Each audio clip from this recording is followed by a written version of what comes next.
How's it going, guys? Tony here with another BCG Thoughts. Wow, 2 in 1 day. Lucky you guys.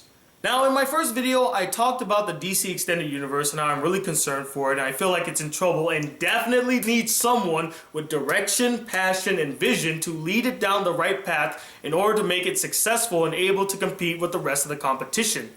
And on the opposite side of that spectrum, we got Marvel Studios, who so far have been doing a stellar job crafting their cinematic universe led by Paul Feige. And I'm just so proud of their success. They've been doing so well these past couple of years, and I can't be anything but happy for them. And they got my boy Cap right. They got Captain America right. I'm even wearing a Captain America shirt. I mean, just look at that. Look at that bamf. Look at that shield. Oh my God, he looks amazing. I can't wait to show you my new Captain America shirt, by the way. I'm going to wear that for my Captain America Civil War review. I'm proud of their success, and I'm glad that they're on top, finally. After so many years of competing with DC, they finally get the spotlight, and they're in their golden age right now. But like most successful things, there is bound to be a big backlash and hate. And recently I've been noticing this huge hate bandwagon for Marvel Studios. Like, people are just saying Marvel sucks ass and I hate Marvel, they're terrible, and oh my God, they have a monopoly over the superhero genre.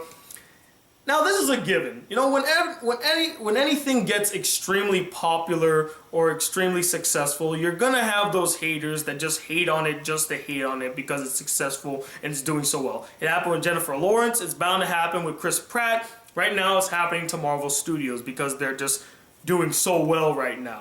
So that's a given. They're not sweating that at all. That's gonna happen regardless. But I just found it funny how people think that Marvel has such a monopoly right now, and they're kind of condemning Marvel for having this monopoly when DC went unchallenged for half a century with their films. They released films since 1960, and they all have been rather successful, and no competition whatsoever. When Marvel tried, they failed. When any other studio tried to make like a comic book movie, they failed. I mean, come on. Did you see Still? Or what was that one where the guy's like a purple man?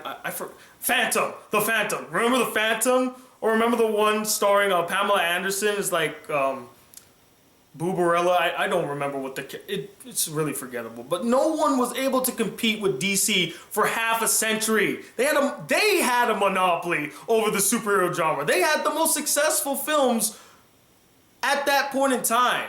You know, from 1960 all the way to the early 2000s, they had control of the superhero genre. There's no denying that. If I were to ask you, name some of the most successful superhero films from 1960 to the early 2000s, what are you going to say? Superman, Superman 2, Superman 3, Batman, Batman Returns, Batman Forever, we're not going to bring up Batman and Robin, Batman Returns, and The Dark Knight. What are all of those? DC films. They're all DC films. Not to mention, they also had a monopoly over TV. They had some of the best animated series. Batman the Animated Series, Superman the Animated Series, Justice League, which is still one of my favorite animated shows of all time. It's just really well done. So they had a monopoly years before Marvel. I mean, Marvel tried and failed at trying to, you know, make their own films and all that stuff. I mean, they had a few successes here and there. Some of their animated series did well, like X-Men and some of the Spider-Man ones. But, I mean, when they tried to do live action, it just didn't bode well. The only successful live action show they ever had was The Incredible Hulk. And even that hasn't held up so well over the years. So, there's that. So, I don't understand why people are jumping on this hate bandwagon and saying that Marvel has this monopoly. Why can't you give them their time in the sun, you know?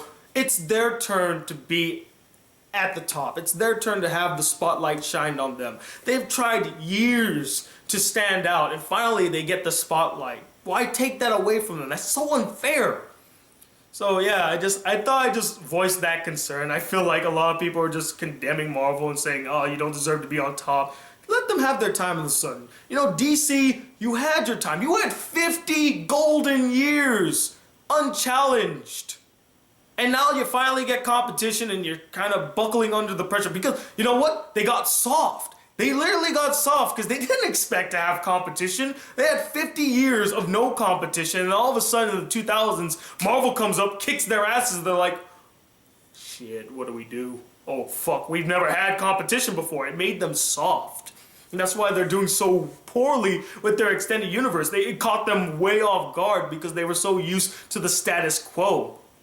And now that that has changed, they're struggling to keep up. So they need some new guidance over at Warner Brothers because Marvel, they're not going to stop anytime soon. They have plans and they're ready. And I'm just really happy for them. So that's just real quick. I just wanted to say that, get that off my chest and stuff. But what do you guys feel about Marvel's success? Do you feel like it's unwarranted? Do you feel like they don't deserve it, or you think it's well deserved? They worked hard at it. They crafted their movies very well. They planned their strategy out. It's all pretty well done.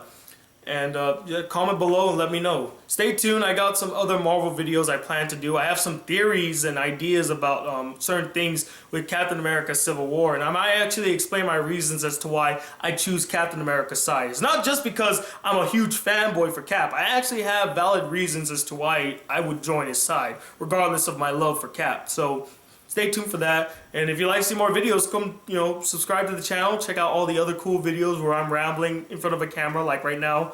And hopefully I can get my reviews done on the Black Critic Guy channel. So until then, guys, thanks for watching, and I'll see you next time. Peace!